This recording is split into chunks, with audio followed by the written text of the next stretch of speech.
नमस्कार।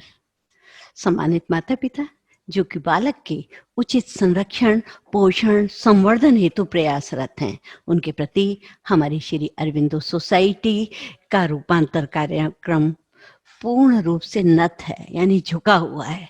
उनके प्रति हम हमेशा नत रहेंगे।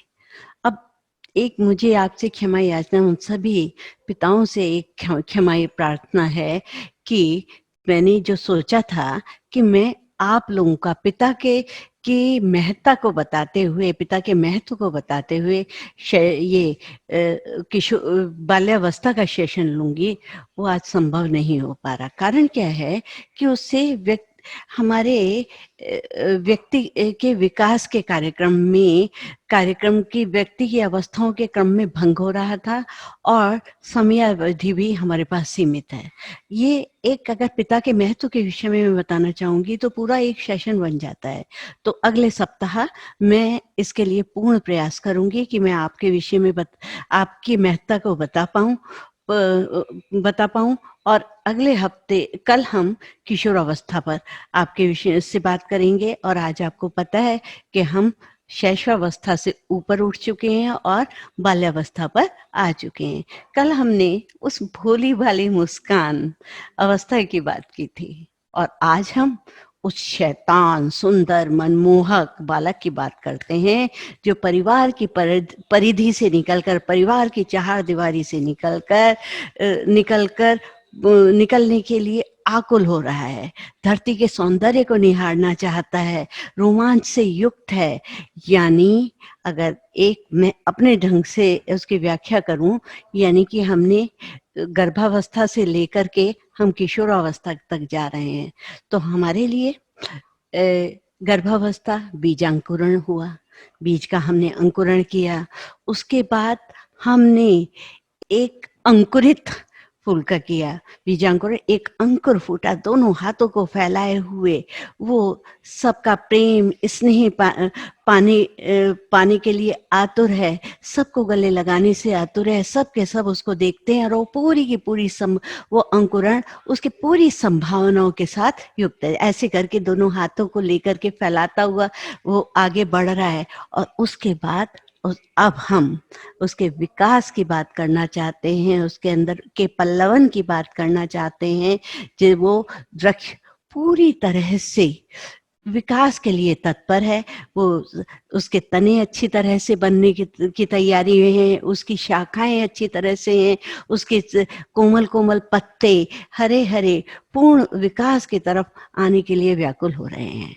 और कल जो हम किशोरावस्था की बात करेंगे वो एक प्रफुल्लता की अवस्था होगी जो कि पूरी तरह से खिल जाएगा। और उसके पश्चात क्या आएगी? युवावस्था। जो युवावस्था जो है फलीभूत होने की अवस्था होगी।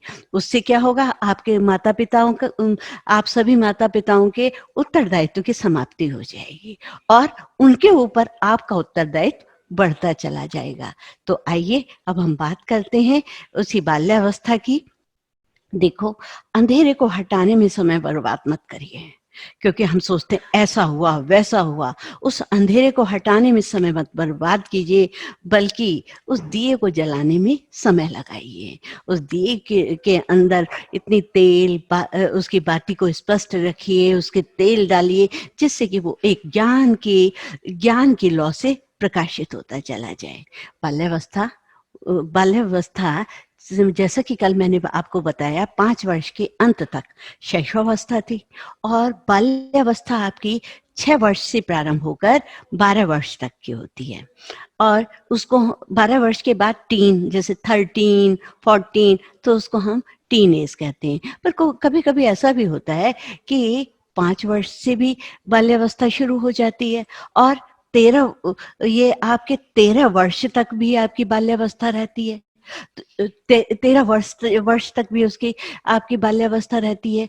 तो उस स्थिति को हम क्या क्या कहेंगे? उसी बाल्यावस्था के विषय में हम बात कर रहे हैं।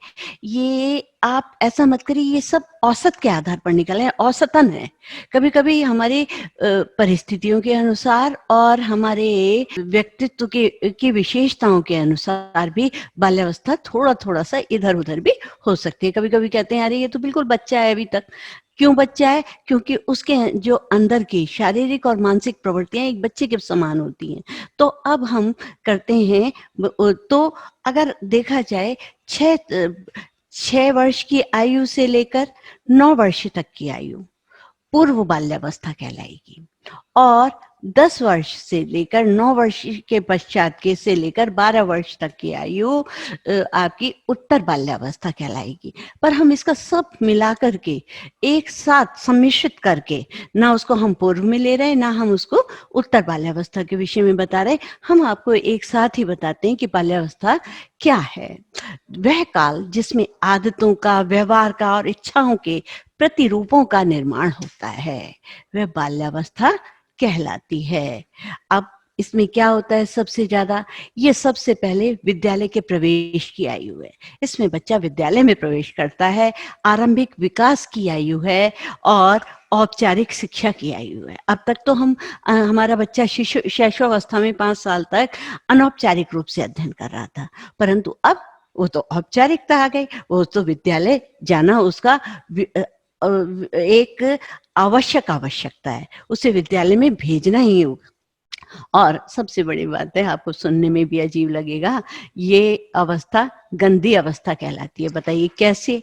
आप सोचो, क्या है, जब वो खेल कर आता है, खूब मिट्टी से सना हुआ होता है, उसको गंदगी से जरा भी परहेज नहीं होता। वो पानी पीता है तो पानी पीता है तो वो नीचे तक डाल देता है, जूस पी रहा है तो उसका गिर रहा है, उसके लिए ये कुछ भी अस्वाभाविक नहीं होता, एक उसकी ये स्वाभाविक प्रवृत्ति होती है। धीरे धीरे ही वो नियंत्रण में आएगा और उस नियंत्रण में आएगा। अब जो है, एक मुझे विज्ञापन याद आ रहा है, उस विज्ञापन में क्या होता है कि एक बच्चा जो है उसमें पानी में गड्ढे में गंदे दलदल के पानी में गिर जाता है और उसमें छपाक छपाक करके खूब अपने कपड़े गंदे करता है। फिर उसके बाद एक बच्ची और आती है, तो वो उसको देखती है, वो सोचती निकालूं, वो भी उसके साथ जा करके खूब छप छप करती है। उसके बाद वो कहते हैं दाग अच्छे हैं, क्या करते हैं कि दाग अच्छे हैं, और उसके पश्चात हम क्या करते हैं, उस स्थिति को उसको लेकर के उस बच्चे की जो गंदी अवस्था है उसको हम स्वीकार कर लेते हैं। माएँ बहुत गुस्सा होती हैं, ऐसे कपड़े गंदे करके लाया, ये है वो है, तू तो कुछ सुनता नहीं। तो यही चीज मैं आपको बताना चाह रही हूँ माओं को कि अगर बच्चा ऐसे कर रहा है तो इसकी अवस्था है, वो धीरे धीरे सब सीख जाएगा, आप इतने परेशान मत होइए।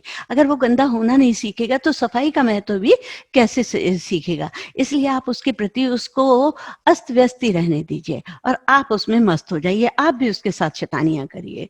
तो स्फूर्ति की अवस्था है एक, ये क्या है, बहुत स्फूर्ति होती है इसमें, इतना ज्यादा स्फूर्ति हर समय। आप देखेंगे पसीने से नहाया हुआ बच्चा, सारे गाल लाल हो रहे हैं, लड़का भी लड़की भी ऐसे करके एकदम भागते हुए और अपनी बात को कोशिश करते हैं कि एक सांस में ही हम सारी बातें कह जाएं, उनको बताते हैं जल्दी जल्दी, आज ऐसा हो रहा है, मैं अपने दोस्तों के साथ जा रहा हूँ, मैं जीत रहा था, मैं अगर आप जल्दी से पानी दे दो, मैं पानी पी के अभी जा रहा हूँ। बस उसको बाहर बच्चों के साथ अपनी ऊर्जा को समाप्त करने में वो प्रसन्न रहता है, और वो इतना मनमोहक होता है उस समय, बच्चियां भी, क्योंकि देखो जब वो खेल के आ रहा है तो लाल लाल गाल हो रहे हैं, उसके आंखें चमकती हुई हो रही हैं, शरीर गतिशील हो रहा है, तो इतना प्यारे से दोनों ही, चाहे वो बालिका हो चाहे बालक हो, वो दोनों ही मनमोहक लगते हैं। अगर बालक को देखो तो अभी सुंदर लग रहा है, थोड़े दिनों बाद उसके दाढ़ी मूछ आ जाएंगी, जब दाढ़ी मूछ आ जाएंगी तो नेचुरली है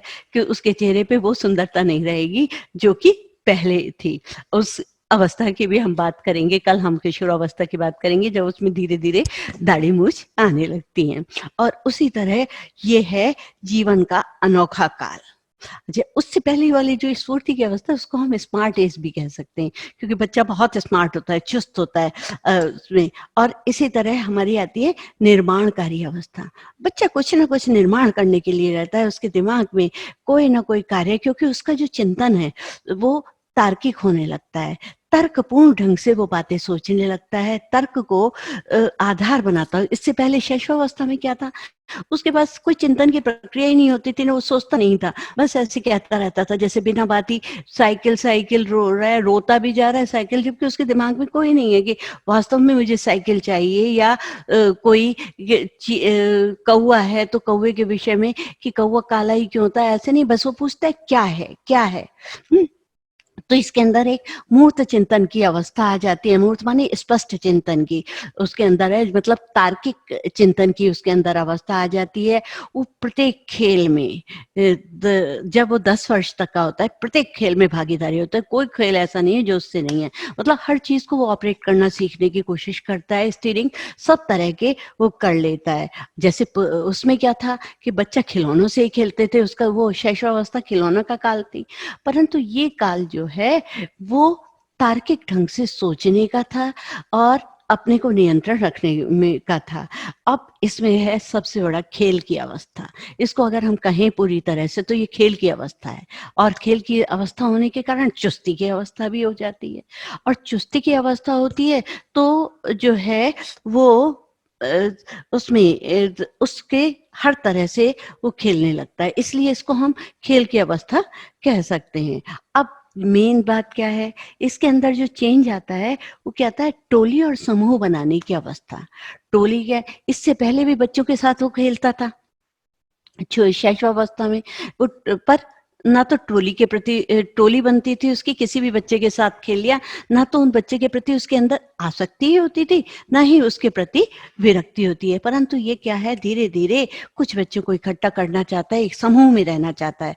जैसे कि हमारी प्राचीन सभ्यता थी, वो एक समूह में, कबीलों में रह करके अपना विकास करने के लिए उद्यत होती थी। ऐसे ही बच्चे की वो भावना है कि वो एक टोली में और एक समूह में रह करके के विकास करना चाहता है, और उसके माध्यम से विचारों के द्वारा उनकी बातों को भी मानता है, समझता है, यानी उसके अंदर वैचारिक क्रिया की ये अवस्था हो जाती है। इसके बाद है मूर्त संक्रियात्मक अवस्था। क्योंकि बच्चा मध्य में आ गया है, बाल्यावस्था के मध्य में आ गया है, 10 वर्ष का हो चुका है, तो वो तर्क पर आधारित निरीक्षण करता है। कोई भी बात को वो एकदम ऐसे नहीं मानता। उसके जो प्रश्न होते हैं, क्यों, कैसे, जैसे शैशवावस्था में जो प्रश्न होते थे, क्या है ये? अब उसके प्रश्नों में चेंज आ गया, क्यों, कैसे? मम्मी अगर खाना बना रही है तो क्यों बना रही हैं, कैसे बना रही हैं? पापा अगर ऑफिस जा रहे हैं तो क्यों जा रहे हैं, कैसे जाते हैं? तो वो सारी चीज़ों को उसको जो है मूर्त संक्रियात्मक अवस्था हो जाती है। वो उसको हर चीज़ के कार्य के कारण को ढूँढने की कोशिश करता है। अब है छद्म परिपक्वता की अवस्था। छद्म मान जानते हैं आप? छद्म माने बनावटी, झूठी, मिथ्या। तो क्या करते हैं, आप अक्सर देखेंगे अपने घर में अपने बच्चों को, जिसके भी बच्चे छोटे-छोटे हैं, तो देखते होंगे लड़कियाँ क्या करती हैं, अपने आप ऐसे घर-घर खेलेंगी, और लड़के भी अपने को सुपर समझेंगे। लड़कियाँ क्या करेंगी, साड़ी पहनने की कोशिश करेंगी, साड़ी तो बाँध नहीं पाती, तो घर की चुन्नियाँ, अब तो आजकल मम्मियाँ ज़्यादातर पहनती सूट हैं, तो उनकी चुन्नियों को लपेटेंगी, नेल पेंट लगाएँगी, चूड़ियाँ पहनेंगी, उसी तरह तैयार होंगी, और उसके बाद वो दिखाना चाहेंगी कि जैसे मैं मम्मी की तरह बन गई हूँ। एक छद्म वेश धारण करके छद्मता का अपने अंदर एक ऐसा भावना भर लेती हैं कि जैसे मैं बड़ी हो गई हूँ। उन्हीं के को स्वयं में अपनी मम्मी के व्यक्तित्व को समाहित करने की कोशिश करती हैं। ऐसे ही बच्चे क्या, लड़के क्या करते हैं, शेव कर रहे हैं। अब उन्हें बड़ा मज़ा आता है, पापा का पूरा मुँह झाग से भरा हुआ है, हैं? तो चुपचाप जा कर के उसको लिया, तब वो तो बाद में डाँट पड़ती है। कई बच्चे तो कई गलती से रेज़र भी चला लेते हैं, जिससे कि उसके पापा गुस्सा होते हैं, "अरे! अभी से बाल आ जाएँगे, अभी से क्यों कर रहे हैं?" तो वो उसके अंदर एक इच्छा होती है कि मैं एक बड़ा होकर के दिखूँ। तो ये उसकी एक छद्मता के का ही एक स्पष्टीकरण है कि छद्मता उसके अंदर, वो स्वयं तो नहीं जानता, पर उसको अंदर से इच्छा होती है कि मैं बड़ा बन जाऊँ।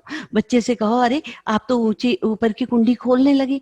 तो वो बहुत खुश होता है कि मैं इतना बड़ा हो गया, कि मैं बड़ों की तरह कार्य करने लगा। अंदर से वो, चाहे वैसे तो बालक है, पर अंदर से वो सोचता है मैं बहुत बड़ा हो गया हूँ, बहुत समझदार हो गया हूँ।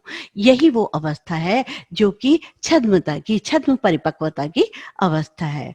ऐसे ही शैशवावस्था में क्या होता है कि जब बच्चा स्कूल में, टोली में, इसके अंदर एक प्रतिद्वंदात्मक सामाजिकरण की स्थिति हो जाती है। अब प्रतिद्वंदात्मक आप कहेंगे कि कैसे?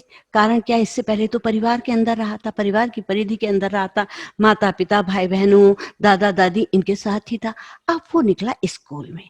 जब स्कूल में निकला तो वहाँ पर बालकों के साथ मिला और उसके बाद वो टोली में आया, तो उसके अंदर प्रतिद्वंदिता की भावना विकसित होती गई। मान्य व्यवहारों को अमान्य व्यवहार तो पहले तो वो जानता ही नहीं था, बिल्कुल उदासीन था, तटस्थ था, शून्य था शैशवावस्था में। परंतु यहाँ पर आकर जो मान्य व्यवहार थे, जो सामाजिकरण की एक पद्धतियाँ थी, कोई तरीके थे, उन सबको अपने अंदर समाहित करने की कोशिश करता है और वो सोचता है अगर मैंने ऐसे किया, यानी अगर वो विद्यालय में अपनी वस्तुओं की खोकर जाता है तो ढूँढने की चेष्टा करता है कि अरे किसने ले ली?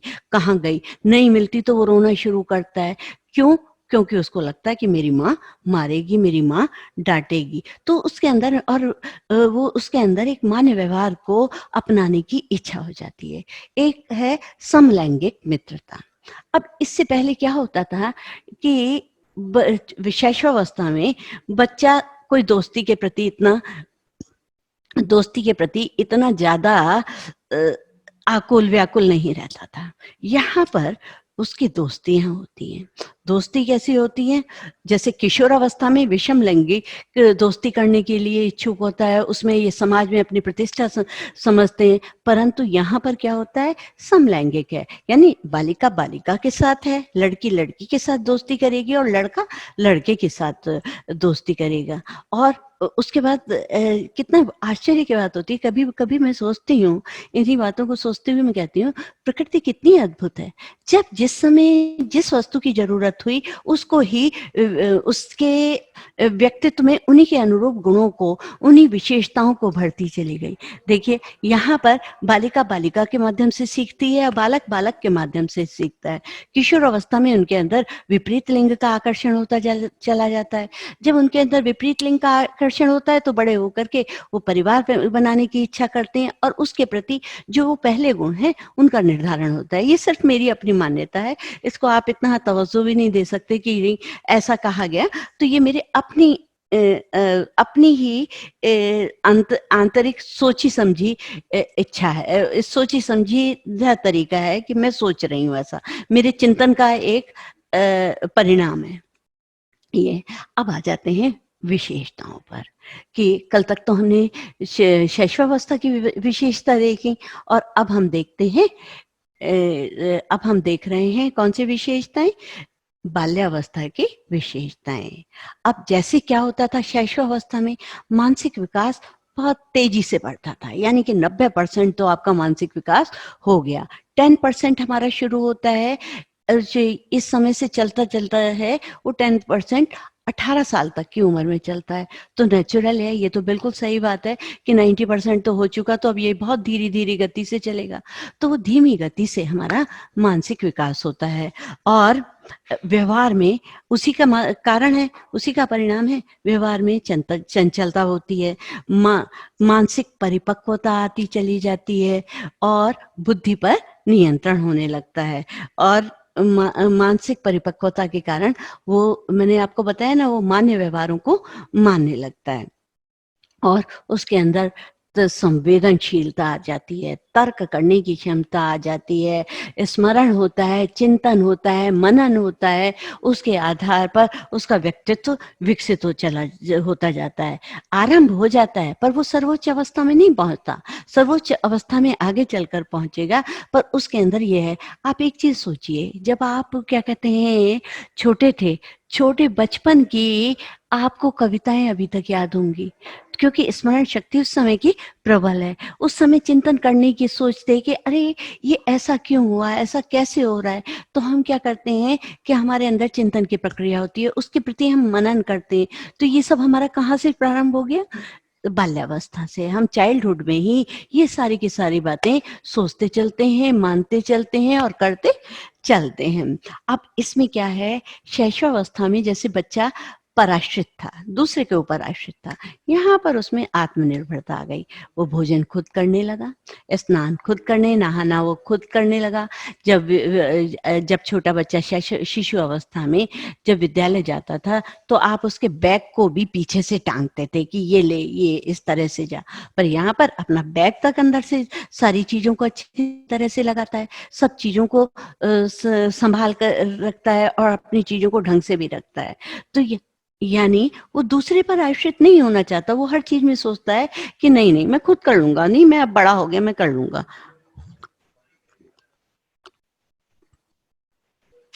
बालिका भी चाहती है कि मैं मम्मी के साथ आकर के किचन में कुछ काम कराऊँ या बाहर जा कर के वो उनकी तैयारी करती है, कुछ कोशिश करती है, तो वो और उनको उनको थोड़ा-थोड़ा-सा सहयोग देने के लिए तत्पर हो जाती है। कई बार तो मैंने छोटे बच्चों को देखा है, अगर मम्मी कपड़े धुल रही हैं, हाथों से जब कपड़े धुलते थे, तो वो भी खुद कोशिश करते थे।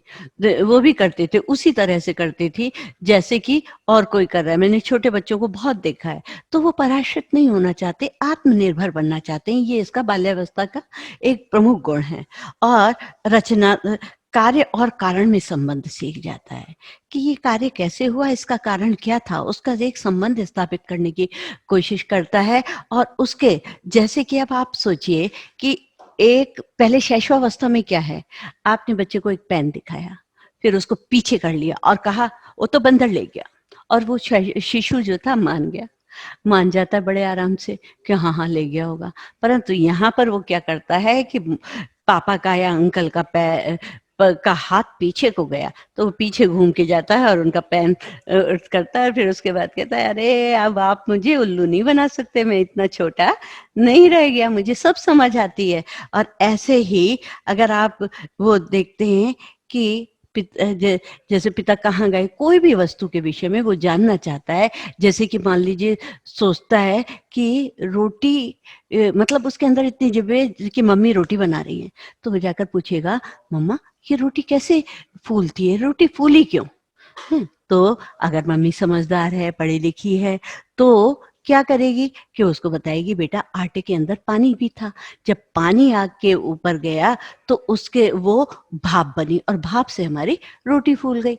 तो वो हर चीज़ का छोटी-छोटी सी बातों का, जैसे छिपकली ऊपर कैसे रह जाती है, नीचे क्यों नहीं गिरती? उसके अंदर तरह-तरह के कार्य और कारण के संबंध को जानने की कोशिश रहती है और वो जो है उसके विषय में जानने की कोशिश रखता है। अब रचनात्मक कार्य करना सीख जाता है। रचनात्मक क्या है उसके अंदर? क्योंकि उसकी बुद्धि तार्किक हो चुकी है, हर कार्य को जानने की कोशिश करने लगा है, तो उसे करने की भी उस कार्य को करने की भी प्रवृत्ति होती है। जैसे खुद पौधों को देखा कि पौधा कैसे बड़ा हो रहा है, मैं इसको जल दूँ, कैसे बड़ा पौधे को क्या-क्या आवश्यकता है, उसको प्रकाश की आवश्यकता है, हवा की आवश्यकता है, जल की आवश्यकता है, तो वो कोशिश करता है कि मैं उसको ठीक करूँ पौधे को और उसमें पानी दे दूँ। और उसके साथ-साथ ही वो क्या करता है कि अपने कई कार्यों को करना सीख जाता है। मान लो एक मेरे दिमाग में भी आया कि वो छोटे बच्चे क्या करेंगे, जैसे आपके घर में बड़ा ही लग रहा है, छोटे-छोटे लकड़ी के टुकड़े पड़े हैं, वो आएगा और उसे कारपेंटर से कहेगा, "अंकल ज़रा मुझे अपना ये दे दीजिए, हथौड़ा दे दीजिए, ये दे दीजिए।" और फटाफट उसको ठोक-ठोक के किसी चीज़ का निर्माण करने की कोशिश करेगा और बहुत प्रसन्न होगा। लड़कियाँ भी क्या करती हैं, सीना, पिरोना ऐसे करके सीखती हैं, तो उनमें एक रचनात्मकता का विकास होता चला जाता है। अब उसमें एक चीज़ और है, संग्रहण की प्रवृत्ति। बच्चा क्या करता है कि उसके अंदर संग्रह करने की बहुत आवश्यकता होती है। कभी आप बच्चे के स्कूल का बैग उठाकर देख लीजिए, आपको बहुत मज़ा आएगा और शायद मज़ा तब आएगा जब आप अपने बचपन को की पुनरावृत्ति करेंगे, हैं? ऐसे और नहीं तो आपको गुस्सा आएगा। क्या निकलेगा उसमें से? छोटे-छोटे पत्थर निकलेंगे, छोटे कई सारे तरह-तरह के पेन निकल जाएँगे, पेंसिल निकल जाएँगी या फिर उसमें कई सारे फ़ोटो निकल आएँगे, चित्र निकल आएँगे या फिर आप उसे देखेंगे तो पंख मुझे भी याद है कि मैं भी छोटे-छोटे से पंख बड़े अच्छे रखती थी और हम लोगों के टाइम में कहते थे ये तो विद्या रानी है, इसको रख लो तो बहुत पता है हमारे पास विद्या आती है, विद्या माता हमारे पास आती हैं। तो हम प कलरफुल पक्षियों के पंख जो है अपनी किताबों के अंदर-अंदर लगाते रहते थे। तो इस तरह की और जब बच्चियाँ क्या करती हैं, लड़कियाँ डॉल के डॉल के बनाने के लिए छोटी-छोटी कतरनें इकट्ठी कर लेंगी और उनको रखेंगी, उनके माध्यम से डॉल बनाने की कोशिश करेंगी। तो हर तरह से वो जो है संग्रह की प्रवृत्ति उनके अंदर आती जाती है। अब क्या है जैसे कि उसके अंदर यौन ऊर्जा थी। शिशु के अंदर भी मैंने बताया है कि उसके अंदर काम भावना सेक्सुअल डिज़ायर होती है, परंतु वो उसको अभिव्यक्त नहीं कर पाता। तो और किशोर में भी यौन ऊर्जा होती है, परंतु यहाँ पर जो है उसकी ये भावना निष्क्रिय होती है बाल्यावस्था में। इसमें शैशवावस्था में भी सक्रिय होती है, किशोरावस्था में भी सक्रिय होती है, परंतु बाल्यावस्था में यौन ऊर्जा बिल्कुल निष्क्रिय होती है, जिसके कारण उसका कहीं पर भी ध्यान नहीं रहता, वो अपने काम को भली-भाँति करता है क्योंकि यौन ऊर्जा बच्चे को डिस्टर्ब करती है। वो अपने कार्य करने में उसको योगदान नहीं रहता और उसके अंदर उस कार्य को करने में वो डिस्टर्बेंस महसूस करता है, डिस्टर्ब हो जाता है। अब अभिरुचियों में परिवर्तन, अब बच्चों की रुचियाँ तो बहुत होती हैं, पर उनमें भी वो परिवर्तन आते रहते हैं। कैसे? कभी तो उन्हें खेल बहुत अच्छा लगता है, कभी उन्हें अपने दोस्त बहुत अच्छे लगते हैं, कभी उन्हें कोई और चीज़ अच्छी लगने लगती है, कभी उन्हें कोई और चीज़ अच्छी लगने लगती है। तो इस तरह से उसके अंदर नई-नई उसकी अभिरुचियों में परिवर्तन होने लगता है। उसके अभिरुचियों में परिवर्तन होता चला जाता है और वो परिवार से बाहर क्योंकि पहली बार वो परिवार से बाहर निकला है, तो उसके जीवन में कोई भी वो नई-नई चीज़ों के प्रति आकर्षित होता है और कोई भी रुचि उसके लिए स्थायी नहीं होती, चेंज करता रहता है, उसके अंदर परिवर्तन आता रहता है। तय अब बहिर्मुखता का विकास शैशवावस्था में बच्चा बहुत अंतर्मुखी था, इंट्रोवर्ट था, परंतु यहाँ पर एक्सट्रोवर्ट हो गया। क्यों हो गया एक्सट्रोवर्ट? क्योंकि वो टोली में मित्रों के बीच में गया, खेलने लगा और खेल के माध्यम से उसके अंदर बहिर्मुखता का बात होने लगा। वो अपने पिता से, अपनी माँ से, अपने दोस्तों से, अपने हृदय की इच्छाओं को, अपनी बातों को करने लगा। उससे क्या हुआ कि वो पूरी तरह बहिर्मुखी हो गया और अपनी बातों को भी स्पष्टता देने लगा, अपने कार्यों को, अपने खेलों को, सबको स्पष्टता देने लगा और वस्तुओं, कार्यों का उसको अधिक परिचय मिलने लगा, उस परिचय का आदान-प्रदान भी होने लगा। अब एक और गलत बात है जो कि इसके अंदर आती है, वो होती है चोरी करने और झूठ बोलने की प्रवृत्ति। चोरी करना कभी-कभी तो आवश्यकता के अनुसार होता है, कभी-कभी मैंने आपको एक चोरी का और झूठ बोलने बच्चे चोरी क्यों करते हैं, झूठ बोलते हैं उसमें बताया था कि कभी तो उसे पता ही नहीं होता कि ये बात गलत है। इस माध्यम से चोरी कर लेता है, किसी भी वस्तु को उठा लेता है कि ये वस्तु मेरे पास है, परंतु कभी-कभी ऐसा होता है कि वो जानबूझकर उसकी प्रवृत्ति हो जाती है कि इस चीज़ को चोरी कर ले। चोरी जो है मूल प्रवृत्ति नहीं है, चोरी मनुष्य की मानव की एक अर्जित प्रवृत्ति है और झूठ बोलना, तो वो जो है झूठ बोलने लगता है। कोई भी बात है अब तक तो वो बाहर नहीं कभी-कभी बच्चे डींग हाँकने लगता है। जैसे कि क्या होता है कई लोगों को देखा इतनी डींगे हाँकते हैं कि खाएँ प्याज बताएँ बादाम, एक ये कहावत है, तो वो इतना उस चक्कर में आकर झूठ बोलने लगता है। कई बार और वैसे ये चीज़ परिवार से आती है झूठ बोलने की प्रवृत्ति। अगर घर में क्या है देख-देख ऐसा हुआ है, ये बात किसी को कहनी नहीं है, हमने ऐसा नहीं किए, हमें ऐसी बातें बतानी नहीं है। तो क्या होता है कि बच्चे के अंदर झूठ बोलने की प्रवृत्ति आ जाती है। वो भी सोचता है ये तो कुछ भी गलत नहीं है, ये तो कोई अनैतिक काम है ही नहीं, चलो बोल देते हैं। तो उसके अंदर चोरी करना और झूठ बोलने की नकारात्मक परिस्थितियाँ, नकारात्मक वृत्तियाँ, नकारात्मक व्यवहार पैदा हो जाता है और भाई-बहनों में झगड़ा होने लगता है इसी एज में आकर। पहले नहीं लड़ते थे उसमें, पर यहाँ पर आकर जैसे होते हैं तो अपने सबलिंग से सिबलिंग से उनके झगड़े होने लगते हैं और भाई-बहन का अब इसको मैं आगे बताऊँगी कि झगड़े का मूल कारण क्या होता है, परंतु इसके और एक और प्रवृत्ति आती है निरुद्देश्य भटकने की प्रवृत्ति। कोई उद्देश्य नहीं है, बाहर घूम रहे हैं दोस्तों के साथ, चाहे अकेले ही घूम रहे हैं, घर आना अच्छा नहीं लग रहा, घूम रहे हैं बिना बात ही बैठे हुए हैं कहीं पर। और यहाँ तक भी होता है कि कभी कभी तो स्कूल का बंक मार करके वो घूमने लगते हैं। स्कूल का बंक मारने के लिए वो घूमते हैं, तो उनको यही नहीं लगता कि हम गलत कर रहे हैं, हमारे जो है हमें कोई कुछ कहेगा। परंतु क्या है, स्कूल जाना नहीं, नहीं जी मैं तो है, घर से चले गए और बाहर घूम रहे हैं, स्कूल में भी नहीं पहुंचे। तो निरुद्देश्य भटकने की प्रवृत्ति होती चली जाती है, तो वो किसी को बताते भी नहीं है, करते नहीं है। ये तो हो गई सारी इसकी चाइल्डहुड की विशेषताएं, क्वालिटीज ऑफ चाइल्डहुड। अब आते हैं कि इनका विकास किस तरह से होता है। इसमें इसका शारीरिक, मानसिक और आपका संवेगात्मक विकास, सामाजिक विकास किस प्रकार से होता है, तो उसके बारे में हम चर्चा करते हैं। अब शारीरिक विकास में आप देखेंगे कि बच्चा धीरे धीरे बढ़ने लगता है। 6 से 12 वर्ष का बच्चे की लंबाई लगभग प्रति वर्ष के हिसाब से 5 से 6 सेंटीमीटर के करीब बढ़ती है। ये औसतन बता रही हूँ। कभी कभी ऐसा होता है कि वो कि आप कहें कि नहीं जी उसका बच्चा तो बड़ा हो रहा है, हमारा बच्चा छोटा हो रहा है, पर एक सहज औसत लंबाई जो है 5 से 6 इंच मानी जाती है। अब इसमें क्या होता है कि आरंभ में लड़के बड़े होते हैं, जब शुरू में लड़के बड़े होते हैं, लड़कियां छोटी होती हैं। आरंभ में लड़के जो बड़े होते हैं तो उनकी जो है लंबाई होती है 160 सेंटीमीटर और लड़कियों की होती है 107 सेंटीमीटर। और पर अंत में, बाल्यावस्था के अंत में आते आते इसमें चेंज आ जाता है, लड़कियां बड़ी हो जाती हैं और लड़के छोटे होने लगते हैं। तो लड़कियों के जो है 12 वर्ष में लड़के जो है 138 सेंटीमीटर के होते हैं और लड़कियां 138.3 सेंटीमीटर के होते हैं और लड़कियां 139.2 सेंटीमीटर की हो जाती हैं ये अंत में। फिर भी मैं आपको कह रही हूँ कि इसमें चेंज हो भी सकता है, ऐसा नहीं है, कोई कोई परिवार के वंशानुक्रम की वजह से भी बच्चों में चेंज आता है। तो अब हृदय की धड़कन जो आपको शैशवावस्था में बताई थी 140 पर मिनट थी, परंतु यहाँ पर आकर हृदय की धड़कन क्या हो गई, 100 और पर मिनट हो गई।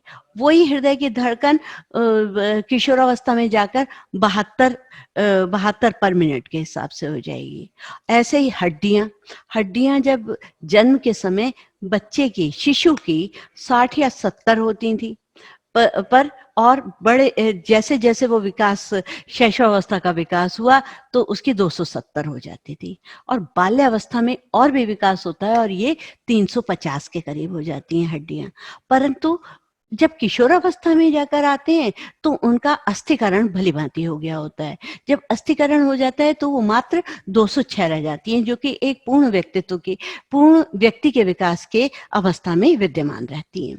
अब आते हैं मांसपेशियां भी शैशवावस्था में, जो कल मैंने आपको बताया, वो 23 से 25% होती हैं, परंतु इनकी 35% हो जाती है मांसपेशियों का विकास और किशोरावस्था में जाकर के मांसपेशियों का विकास 65% हो जाता है। अब आते हैं मानसिक विकास पर, जो कि हमारे लिए बहुत आवश्यक है कि मानसिक विकास में क्या है, मस्तिष्क का विकास हुआ, ज्ञानात्मक विकास हुआ, योग्यताओं और क्षमताओं का विकास हुआ, बुद्धि के अनुसार उनका कैसे विकास होता है, आइए इसके विषय में हम समझते हैं। क्योंकि 6 वर्ष से लेकर 12 वर्ष तक की आयु बाल्यावस्था मानी जाती है। 6 वर्ष में बच्चा, क्योंकि वो शैशवावस्था से निकल कर आ रहा है, बाल्यावस्था में प्रवेश कर रहा है, तो अधिकांश उग्र होता है और उसके अंदर नकारात्मक की प्रवृत्ति आती है। किसी भी काम के लिए कहो नहीं मैं नहीं कर रहा, मैं ये कर रहा है, परंतु 7 वर्ष में आकर वो पेरेंट्स को छोटी छोटी बातों का, छोटी छोटी घटनाओं का उल्लेख करता है, उनसे उनकी बात को भी सुनता है, वस्तु की समानता का स्तर और समानता और अंतर भी समझता है और स्कूल की गतिविधियों के विषय में, होमवर्क के विषय में, अपने दोस्तों के विषय में अपने पापा मम्मी से डिस्कस भी करता है अपने। और ये जो वस्तु का समानता और अंतर को वो इस तरह से स्पष्ट करता है, पूरी तरह से तो नहीं समझता, परंतु कहता है उसके पास इतना है, मेरे पास इतना ही है, तो वो इस तुलनात्मक स्तर से उसका अंतर को बता देता है, समानता का और अंतर का। तो और ये है, और उसका मानसिक शक्ति के प्रदर्शन करने की आदत होती है। कैसे? बड़ा तो है नहीं, पर दिखाने की कोशिश करता है, मैं इतना बड़ा हो गया हूँ, इतना समझदार हो गया हूँ, तो वो अपनी मानसिक शक्ति को भली-भांति दिखाने की कोशिश करता है। सामाजिक संबंध की भावना उसके अंदर आती है कि समाज के साथ मैं कैसे व्यवस्थित हो सकूँ, समायोजित हो सकूँ, तो समाज के लोगों के साथ संबंध बनाने की कोशिश करता है। और ये उसके अंदर बहुत ही प्रबलता से सामाजीकरण की इच्छा हो जाती है कि मैं समाज में किस प्रकार से व्यवस्था करूं, किस प्रकार से अपने मान्य व्यवहार को अपनाऊं, और सबके सामने दूसरों को ये भी दिखाता है, अपने साथ के लोगों को, देखो मुझे ये आता है, मैं उसके, मेरे को सब ये कहते हैं कि तू सच बोलता है, तू ये सब करता है, तुम देखो झूठ बोल रहे हो। इस तरह की बातें जब बच्चे आपस में करते हैं तो एहसास हो जाता है कि उसके अंदर ये परिवर्तन आ रहे हैं। अब ये क्या करता है 8 वर्ष का बच्चा, ये करता था 7 वर्ष का बच्चा, अब करता है 8 वर्ष के बच्चे में क्या होता है, कहानियों, विचारधाराओं का निर्माण करने की आदत आ जाती है। वो छोटी-छोटी कहानियाँ अपने आप भी बना लेता है, अपनी विचारधारा के को एक रूप देने की कोशिश करता है, और अपनी बातों को, घटनाओं को सुनाने की कोशिश करता है, उसमें से निष्कर्ष निकालता है, उसमें से प्रश्नों का निर्माण कर लेता है, और उसका अर्थ करता है, वर्णन करता है, व्याख्या भी करने लगता है। ये उसके मस्तिष्क की योग्यता होती है। 9 वर्ष का बच्चा समय, दिन, दिनांक, वर्ष आदि को समझने लगता है। उस समय वो दीवार घड़ी पर लगी हुई घड़ी से समय देखना भी सीख जाता है और उसको बताता है। अच्छा, एक और चीज़ थी 9 वर्ष के बच्चे में, सॉरी, हाँ, अब आते हैं वो 10 वर्ष के बच्चे में। 10 वर्ष के बच्चे में क्या है, वो तेजी से स्पीडली रीडिंग करना शुरू करता है। इससे पहले क्या था, सेंटेंस पढ़ना, अटक शैशवावस्था के पश्चात, तुरंत पश्चात बहुत अटक-अटक के हर अक्षर को पढ़ता था। उसके बाद धीरे-धीरे और मिलाकर पढ़ने लगा, परंतु 10 वर्ष में आकर के उसकी रीडिंग स्पीड से होने लगती है। द्रुत तीव्र गति से वो उसकी रीडिंग शुरू हो जाती है, और और उसके बाद जो है 2 डिजिट की संख्याओं को वो जानने लगता है। जैसे इकाई, अब तक तो वो इकाई अच्छी तरह से भली-भांति जानता था। अब 10 में वो दहाई के शब्द, अंकों को भी भली-भांति समझने लगता है, और तार्किक हो जाता है। उसकी निरीक्षण क्षमता जो है विकसित होने लगती है। हर चीज़ को देख-देख करके वो समझता चला जाता है। आइए अब आते हैं 11 वर्ष के बच्चे की बात। उसके अंदर क्या होता है कि वो कठिन शब्दों को समझने लगता है, उसकी व्याख्या करने लगता है, तुलना करने लगता है, अंतर समानता करने लगता है, और विषय वस्तु में भी अंतर करना सीख जाता है। जैसे गणित की विषय वस्तु, इसमें ये चीज़ होती है, ये अंग्रेजी की विषय वस्तु है, इसमें ये पढ़ते हैं, ये हमको पढ़ाया जाता है, और अपनी मम्मी को आकर के समझाता है, ये दिखाने के लिए कि शायद मम्मी को कुछ नहीं पता होगा। मम्मी मैं आपको बताऊँ, देखो हमको गणित में ऐसे पढ़ाया जाता है, अंग्रेजी में ऐसे पढ़ाया जाता है, हिंदी में ऐसे पढ़ाया जाता है। उसका भाषाई विकास बढ़ने लगता है इस समय, और वो चीज़ों को समझता है। अब 12 वर्ष जो है इसका अंत की अवस्था आ गई। 10 वर्ष उसके मध्य की अवस्था थी, बाल्यावस्था की। 12 वर्ष उसके अंत के 12 वर्ष के उसके अंदर उसमें और चीज़ों का चेंज आता है। वो कार्य कारण का संबंध स्थापित ने लगता है। उसके अंदर जिज्ञासा की प्रबलता आती है। हर चीज़ के क्यों और कैसे पर उसके का मस्तिष्क केंद्रित हो जाता है कि ये क्यों हो रहा है, ये कैसे हो रहा है, और उसके अंदर जो है तभी उसको जो है, और उसमें क्या आता है कि समझने की क्षमता का विकास होने लगता है। मान्य व्यवहार को भी कोशिश करता है कि मैं अच्छी तरह से समझूं, कि जो भी मान्य व्यवहार है उसको मैं भली-भांति समझ सकूं, और उसके अंदर मानसिक संवेगों का भी विकास होने लगता है। तो ये चीजें थी मानसिक विकास की। उसके अंदर उसकी बुद्धि पर नियंत्रण हो जाता है। उसके, अच्छा, एक और भी बात होती है इसमें, एक जिज्ञासा, विद्यालय में उसको आकर्षण नहीं रहता। विद्यालय में आकर्षण खत्म होने लगता है, रोमांचक स्थिति का की इच्छा करता है कि कुछ रोमांचक कार्य मैं करूँ और जिससे कि सब मेरी प्रशंसा करें, मेरे तरफ देखें, हैं, मेरी तारीफ हो, उसके माध्यम से वो करना चाहता है। आइए अब देखते हैं संवेगात्मक विकास को। जैसे इमोशंस थे, हमने शैशवावस्था के इमोशंस बताए थे, अब हम बताते हैं कि ये बाल्यावस्था में संवेगात्मक विकास किस प्रकार से संभव है।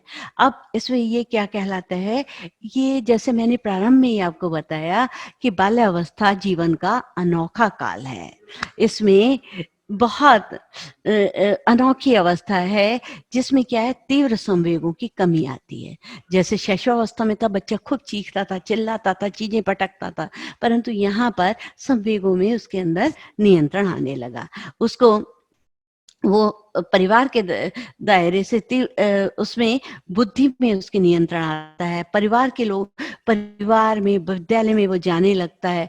जब वो परिवार और विद्यालय में, समाज में जाता है, क्योंकि उसके जीवन में पहली बार उसका बुद्धि के माध्यम से संवेगों को नियंत्रण करने की क्षमता आती है। इससे पहले तो उसने कभी सोचा ही नहीं, क्योंकि इसके अंदर अब तार्किक क्षमता आने लगी। जब तार्किक क्षमता आने लगी तो वो जानने लगा मुझे कैसे व्यवहार करना चाहिए, कैसे नहीं करना चाहिए। उसके साथ साथ ही वो उसके भाई उसके अंदर द्वेष की भावना भी विकसित होने लगती है। तो और वही द्वेष की भावना सबसे पहले परिवार से शुरू होती है, भाई बहनों में आपस में लड़ाई होती है, बाद में आप देखेंगे कि दोस्तों में भी लड़ाई होती है, खूब गुत्थम गत्था होती है, एक दूसरे का द्वंद्वात्मक युद्ध होते हैं। और उसका मूल कारण जो है, घर में अगर भाई बहन लड़ते हैं, उसका कारण क्या होता है कि भाई और बहन को कोई भी वस्तु या सामान, कोई भी चीज जो है एक समान नहीं दी गई। मान लीजिए आप अपने घर में कभी ऐसा मत करिएगा, करते हैं कि लड़की को कम दे दी, लड़के को ज्यादा दे दी, या जो है आप लड़की के अंदर ये आ जाए मेरे भाई को प्रेम करती है, मेरे को प्रेम नहीं करती। आप उनके अंदर बिल्कुल समानता का व्यवहार रखिए, बहुत प्यार से उसको रखिए, तो क्या है, लड़ाई झगड़े की भावना नहीं रहेगी। जब उसको लगने लगता है बच्चे को कि मेरी बहन को ज्यादा प्यार किया जा रहा है, या बहन सोचने लगती है मेरे भाई को प्यार करा जाता है, तो वो द्वंद्वात्मक स्थिति आती है। वो भाई के प्रति या अथवा वो बहन के प्रति एक द्वेष की भावना से युक्त होता है। तो इस तरह से संवेगों का होता है। अगर मैं कहूंगी कि आप शैक्षिक निहितार्थ में यही है कि आपको यही सीख दे रही हूँ कि आप अपने बच्चों के प्रति एक समानता का व्यवहार रखें, जिससे कि उनके अंदर द्वंद्वात्मक स्थिति ना पैदा हो, द्वेष की स्थिति ना पैदा हो। अब आते हैं हम ये सामाजिक विकास की तरफ। अच्छा, इससे पूर्व क्या होता है, इसके अंदर आनंद, उल्लास, सुख, प्रफुल्लता आदि का विकास होता है, और कभी कभी इच्छा पूर्ति न होने पर भी निराश हो जाता है। और इसके अंदर जैसे क्या है, शैशवावस्था में बच्चे के अंदर रहता है, शिशु के अंदर वर्तमान का भय, कि वर्तमान की स्थिति में पूरी तरह से जीता है उसको।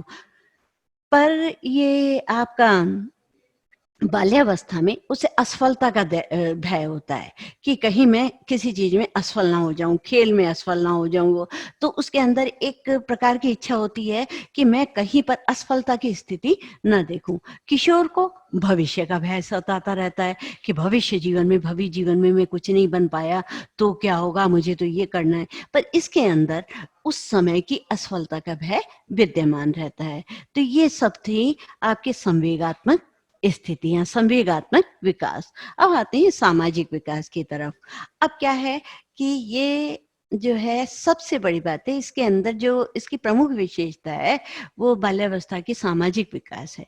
अब क्या हुआ कि ये इसमें एक सामाजिकरण की व्यवस्था पनपने लगती है। अब पनपी कैसे? सबसे पहले बच्चा परिवार की परिधि से चार दीवारी से बाहर निकला।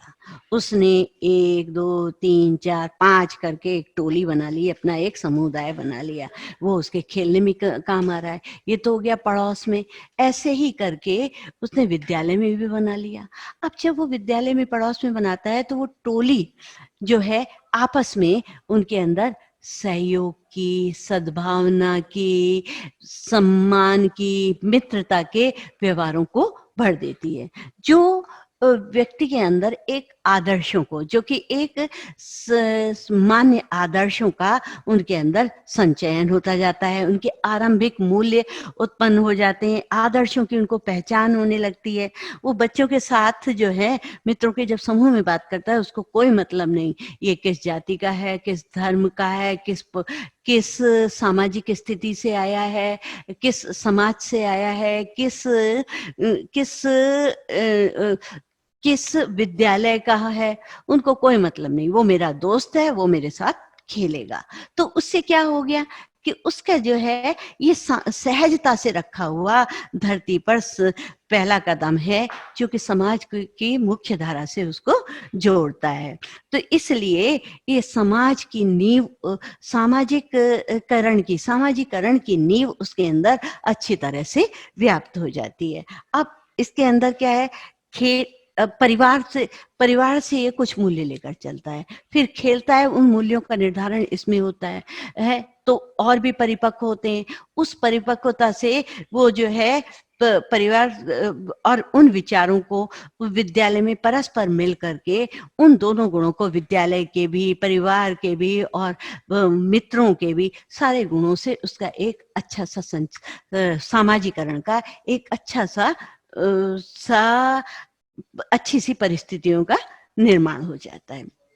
अब है इसमें बहिर्मुखता आती है, यानी उसमें अंतर्मुखी जो व्यक्तित्व था, अंदर ही अंदर सोचने वाला, किसी भी कार्य को खुल करके विकसितीकरण नहीं, अपने विचारों का विकसितीकरण नहीं कर पाता था, पर शैशवावस्था में आ जाकर के उसका बहुत ही अच्छी तरह से विचारों का विकसितीकरण हो गया, अपने पिता से, अपने अध्यापक से, अपने दोस्तों से, अपने परिचितों से वो अपनी बातों को करने लगा। और उनकी बातें पहले शैशवावस्था में जो बातें थी वो अनर्गल प्रलाप करते थे, पर यहाँ पर वो सोची समझी बात बताता है, अपने विद्यालय की भी बात, अपने खेल की भी बात, अपने संबंधियों की बात वो बहुत ही आराम से बताता है। तो उसके बाद इसके अंदर नकारात्मक मन का भी आरंभ हो जाता है। जैसा कि मैंने बताया कि उसके अंदर चोरी भी, झूठ बोलने की भी, बहाना बनाने की, क्योंकि और जैसे कि कोई भी बात हो गई तो उसने कह दिया, नहीं मेरी मम्मी ने मैं सुबह मेरी मम्मी ने नाश्ता नहीं बना के दिया था, ऐसे मुझको देर हो गई, ऐसे मतलब अपने आप, ये मैं बहुत साधारण सी बात कह रही हूँ, इस तरह की बातें उसके अंदर बड़े आराम से ऐसे अंदर अंदर आती चली जाती हैं कि वो हम लोगों को भी कई बार चमत्कृत कर देती हैं। परंतु बाल्यावस्था में ये नकारात्मकता पैदा हो जाती है, इसीलिए हमें चाहिए कि हम उसको बहुत अच्छी तरह से उसका विकास कर सकें। और समलिंगी भावना, जैसा कि मैंने पहले बताया कि वो मित्र में अपनी लड़की अपनी सहेली के प्रति जाएगी, उसकी कोई बुराई नहीं सुन सकती। अगर उसकी माँ ने कहा है नहीं तो उसके साथ नहीं खेलेगी, वो इस तरह के, तो उसको बहुत बुरा लगता है। उसको कहते कि क्यों आप ऐसे कह रही हैं मेरे, ऐसे लड़का भी अपने दोस्त को इतना ज्यादा असीम प्यार करता है, उसको नहीं चाहता। कई बार तो मैंने बच्चों को जब बिछड़ते हैं दोस्त, उनको खूब रोते हुए देखा है बहुत बुरी तरह से, और जैसे ट्रेन पर छोड़ने जा रहे, नहीं वो मेरा पक्का दोस्त है। ये परिस्थितियां मेरी खुद की अनुभव की हुई हैं, मेरी भी बचपन में इस तरह की बात हुई थी। और जब मैंने आगे चलकर अपने बच्चों को देखा कि मुझे बाहर जाना पड़ गया या वो लोग बाहर, तो मेरे बच्ची और बच्चे दोनों उदास होने लगे थे। तो ये सारी एक समलैंगिक भावना उनके अंदर होती है और उसके प्रति उनका प्रेम और प्रदर्शन होता है। तो उसको कभी आप अवरोध ना करें, उसको बढ़ावा दें, पर हाँ उस पर निरीक्षण अवश्य रखें कि कई बार ऐसा होता है कि बच्चा जो है सही बात सीख रहा है या नहीं सीख रहा है। तो ये हमारे अभिभावकों का एक दायित्व बन जाता है। और उसमें मित्र, किशोर, ये जो है बालक अपने मित्र का चयन खुद करता है, उनके आदर्शों और उनके मध्य होने वाली बातचीत से प्रभावित होता है, कि मतलब अपने दोस्त अपने आप चुनेगा, अपने वो उनके मध्य होनी बातों को करता है। कई बार देखा है कि साथ के बच्चे एक दूसरे की राइटिंग एक सी हो जाती है, वो बच्चा जिस तरह से कार्य करता है उसकी चाल ढाल उसके दोस्तों की तरह से होता है। मतलब वो अपने दोस्तों से, अपने मित्रों से, अपनी सहेलियों से, अपने दोस्त से इस तरह से प्रभावित हो जाते हैं कि उनके जीवन को, उनके कार्य प्रणाली को स्वयं में उतार लेते हैं। तो और एक और होती है इनके अंदर, ये कुछ ऐसा करना चाहते हैं जिससे उनको प्रशंसा मिले, तारीफ मिले, सम्मान मिले। तो इनके अंदर एक उसकी भावना है, उसके उस भावना को हमें बल देना चाहिए। उससे क्या है, हम उनके सामर्थ्य से भी अधिक उनसे काम करा सकते हैं। और बच्चे इस एज में आकर अपने माता पिता की बातें भी सुनते हैं। इससे पहले नहीं सुनते थे, बाद में भी नहीं सुनेंगे, परंतु इस अवस्था में सुनते हैं। तो अगर माता पिता उसके अनुरूप उनके ढंग से काम करें तो ये आपका परिवार एक बहुत अच्छा परिवार बन जाएगा, एक आदर्श परिवार कहलाएगा। आइए अब हम बात करते हैं कि इस पर, जैसे कल भी मैंने एक बात कही थी, क्या क्या खोया है, इस पर विचार करने की अपेक्षा हमें क्या क्या हमने पाया है, इस पर विचार करें। ये अबुल कलाम जी की पंक्ति है। मुझे ये वास्तव में लगता है कि अरे जो कुछ हो गया हो गया, हमें जो नहीं मिला हम नहीं देखे, पर हम अपने बच्चों को क्या क्या दें, किस किस तरह से दें, उसके लिए जो हमें बच्चों के संतान के रूप में एक हमारी दमित इच्छा को पूरी करने का वक्त आया है, तो हम उसको कितने अच्छे प्रकार से, कितने प्यार के साथ, सम्मान के साथ, एहसास के साथ उसको करें। तो आइए हम अभिभावकों का योगदान समझ लेते हैं कि हमारा क्या योगदान उनके व्यक्तित्व विकास में होगा, उनके बाल्यावस्था के विकास में होगा, जिससे कि नींव से ऊपर उठकर जो थोड़ी थोड़ी सी दीवारें बनने लगी हैं, उन दीवारों को हम किस तरह से जोड़ पाएं, किस तरह से हम उसको मजबूत बना सकें। तो आइए बात करते हैं। देखिए, जैसे मैंने बताया, इनके अंदर भाषा को ग्रहण करने की बहुत अच्छी समझ होती है। तो सबसे बड़ी बात तो यह है कि हम घर में अच्छी भाषा का प्रयोग करें, जिसको कि वो ग्रहण करें। अपनी क्षेत्रीय भाषा तो बच्चा अपने आप ही जन्म से सुनता चला आ रहा है, तो वो तो समझ ही जाएगा। अब अगर हम चाहें कि उस भाषा को और भी परिष्कृत रूप दें या दूसरी भाषाओं का भी ज्ञान कराएं, तो हमें करा देना चाहिए। इनकी भाषाओं का एक विकसितीकरण हमें करना चाहिए। परिमार्जित रूप, शुद्ध रूप हम उसका कर दें, तो उनको हम भाषा के ज्ञान पर हम उनका बल दे सकते हैं। अब है उपयुक्त विषयों का चुनाव। उपयुक्त विषयों का चुनाव भी हम इनको करा सकते हैं। कई बार ऐसा होता है कि ये आपके बच्चे के अंदर सुंदर लेखन की क्षमता है, तो हम उसको लेखन के लिए, सुलेख लिखने के लिए दे दें। चित्रकला बनाने का है तो हम उसे, अगर उसकी प्रतिभा में है कि चित्रकला बहुत अच्छे, तो हम उसे चित्रकला की ओर प्रवृत्त कर दें। उसके अंदर ये है आपका आलेखन का है, ये कहना चाहिए अच्छी तरह से किसी भी विषय वस्तु का, अगर उपयुक्त विषयों का वो चुनाव करना चाहता है, भाषा के विषय में ज़्यादा अच्छा है, तो हम उसके अध्यापक से बात करें और उससे भी हम जा करके उसका कनेक्शन करा के कहें कि हमारे बच्चे को ये चीज़ें भी आप तैयार करा दीजिए। रोचक विशेष सामग्री, क्योंकि जिन जिन चीज़ों में बच्चों को रुचि होती है, हम उस तरह के विषय सामग्री को लेते हुए उनसे बात करें। अध्यापक तो करेगा, अध्यापक के लिए तो ये समय देखा जाए तो अध्यापक के लिए विशिष्ट है। आप में से बहुत से लोग हैं जो कि अध्यापक हैं अपने व्यवसाय से, तो उनके लिए तो ये जो अवस्था है बहुत ही महत्वपूर्ण अवस्था है। तो अध्यापक से तो हम बात करें तो अध्यापक भी, जैसे बच्चों को रुचि किसमें होती है, पशुओं में, हास्य में, विनोद में, मनोरंजन में नाटक में, वार्तालाप में, इस माध्यम से करके वो बात करें। यही चीज मैं माता पिता से कहना चाहूंगी कि वो माता पिता भी जैसे पशुओं को आधार बनाते हुए कहानी लिख दें और आप कहानी सुनाएं, या फिर क्या कहते हैं, हास्य से मजेदार जोक सुनाएं जो कि एक शिक्षाप्रद हो, कि उसमें बच्चे को हास्य आए और वो सरलता से उस बात को भी समझ पाए। नाटकों में उसमें अच्छा सामाजिकता में भी उसको लेकर जाएं, ये अवस्था ऐसी है। तो ये क्या है, रोचक विशेष सामग्री उनसे मिल सकती है। पाठ्य विषय और शिक्षण विधि में परिवर्तन। अब जो उनके उपयुक्त पाठ हैं, विषय हैं, उनके चयन करने में माता पिता उनको सहयोग दें। मान लीजिए कई स्कूल में क्या होता है कि लड़कियों के लिए होम साइंस भी है और कृषि भी है। अगर आपकी लड़की की भी इच्छा कृषि में है, लड़की के अंदर भी प्रतिभा खेती बाड़ी, अपने घर की फुलवाड़ी को लगाने में, तो उसे आपको दिलाने में क्या बुराई है। या फिर अगर आपका पुत्र है जो कि गृह विज्ञान में, पाक कला में अगर निपुणता रखता है और उसके अंदर शौक है, तो आप उसको दिला दीजिए। उसको भी थोड़ा कोशिश करिए और कहिए, उसका एक सर्वांगीण विकास होने दीजिए बालक का। और उसी तरह जिज्ञासा की संतुष्टि। अब देखिए, मैंने बताया कि हर बच्चा चाहता है क्यों और कैसे, तो उसके अंदर जिज्ञासा की प्रबलता तो है ही। उस जिज्ञासा को आप कैसे शांत करेंगे? उस जिज्ञासा को आप उसके सामने, नहीं नहीं मुझे नहीं पता, मैं नहीं बताता, या फिर उल्टा सीधा बता देंगे? नहीं, आपको क्या करनी पड़ेगी, आपको अपना ज्ञान वर्धन करना पड़ेगा, अपनी नॉलेज अपडेट करनी पड़ेगी। जब आप नॉलेज अपडेट करते हैं तो उस बच्चे की जिज्ञासा का शमन करने में समर्थ होते हैं। तो इसलिए आपको चाहिए कि अपनी जिज्ञासा का भली भांति, बच्चे की जिज्ञासा का भली भांति समाधान करें। सामूहिक प्रवृत्ति की संतुष्टि। अब कई बार माँ कहती है नहीं नहीं नहीं जाएगा, इतने सारे बच्चों के साथ मैं नहीं खेलने जा रहा, घर में ही बैठेगा, तू घर में ही बैठेगा। अब क्या होता है कि जब वो बच्चा उसमें होगा तो क्या उसका विकास हो पाएगा? उसकी बाल्यावस्था तो क्या है, कुंठित होती चली जाएगी। तो उसके सामूहिक प्रवृत्ति की भी उसको संतुष्टि दें, और खुद भी जा जाकर, अगर पड़ोस में कोई नया परिवार आया है, उसमें आपके बच्चे का समवयस्क है, समान उम्र का कोई बच्चा है, तो आप स्वयं जाकर के उसकी मित्रता कराएं, और धीरे धीरे बच्चे का विकास होगा। तो उसकी सामूहिक भावना की प्रवृत्ति, सामूहिक प्रवृत्ति की संतुष्टि हो जाएगी।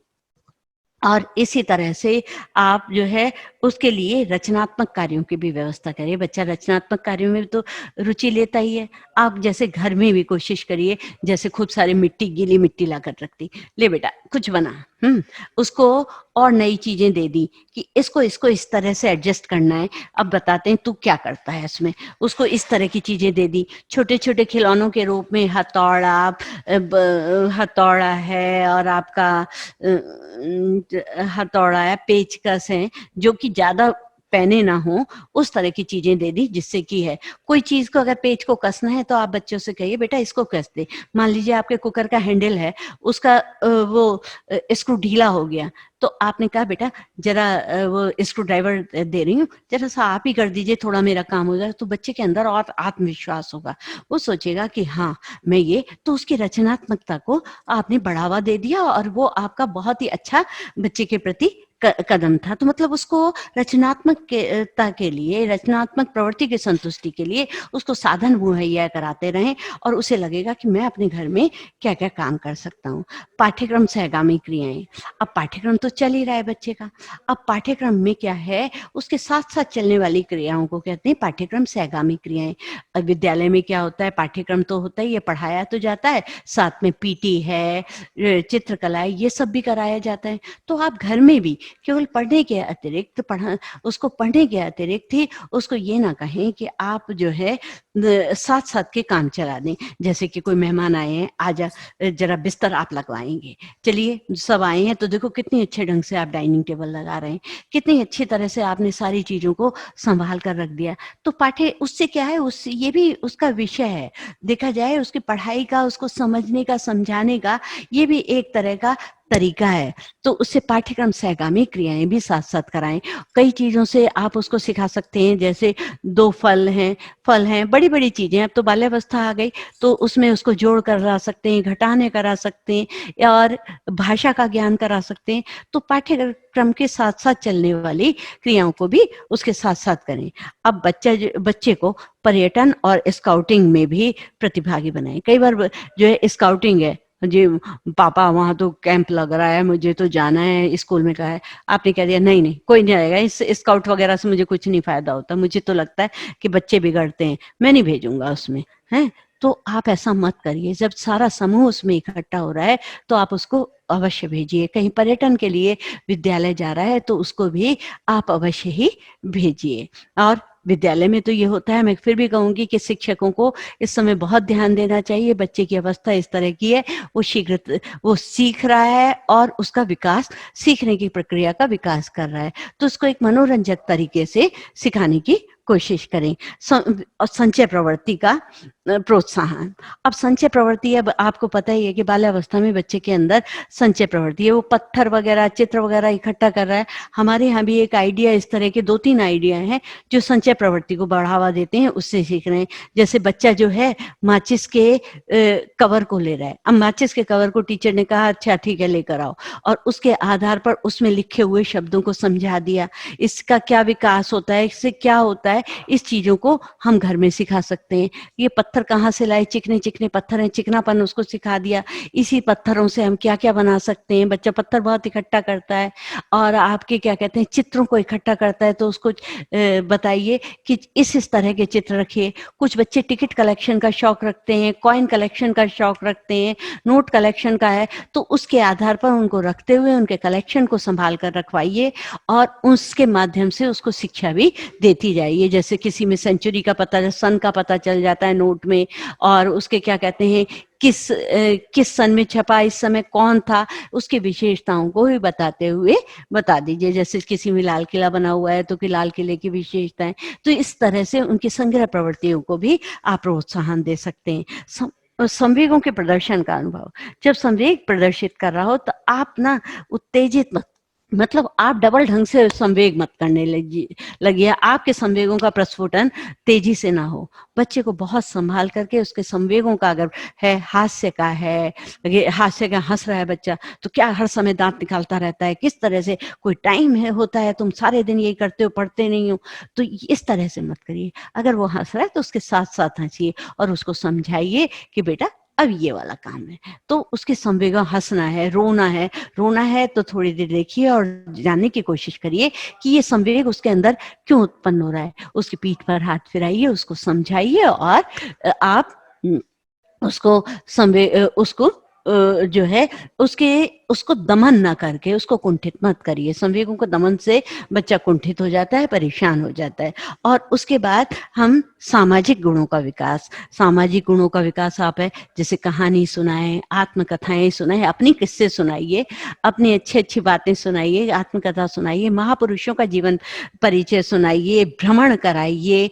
और साथ साथ ये जो आपके सामाजिक आयोजन है, जैसे आपके यहाँ की शादी है, किसी का जन्मदिन है, उसको लेकर के जाइए, उसमें दिखाइए कि आप किस तरह से बड़ों को प्रणाम कर रहे हैं, छोटों को दुलार कर रहे हैं, किस तरह से। तो उसके अंदर सामाजिकरण और उनसे मिलने जुलने का कि आप प्रवृत्ति उसकी विकसित कर सकते हैं, वो सबके साथ है।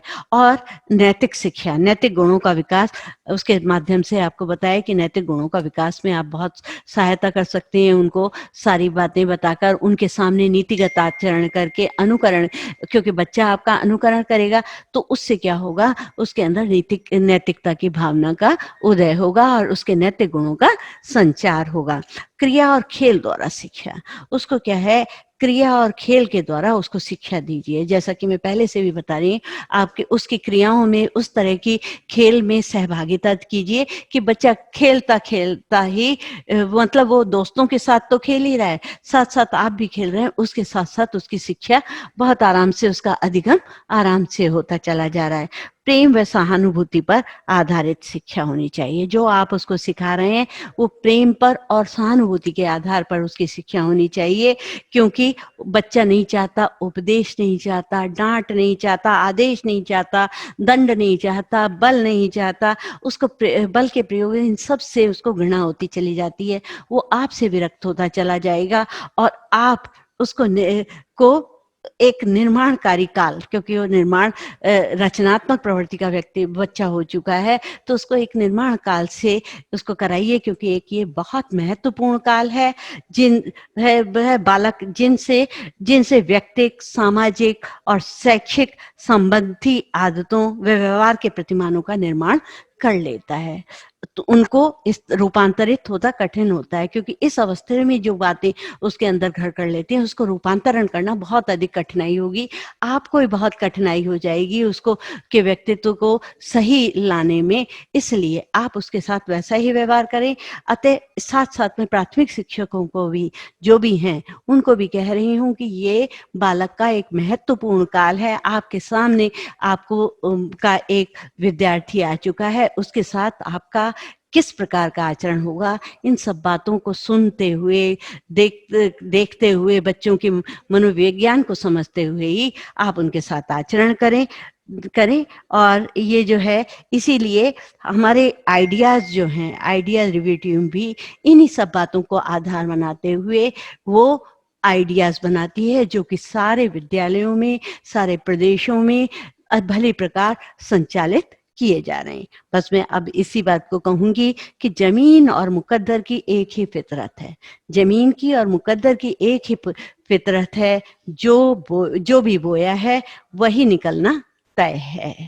आधारभूत आवश्यकताओं, समस्याओं और परिवार का परिस्थिति का पूर्ण ज्ञान ही आवश्यक है।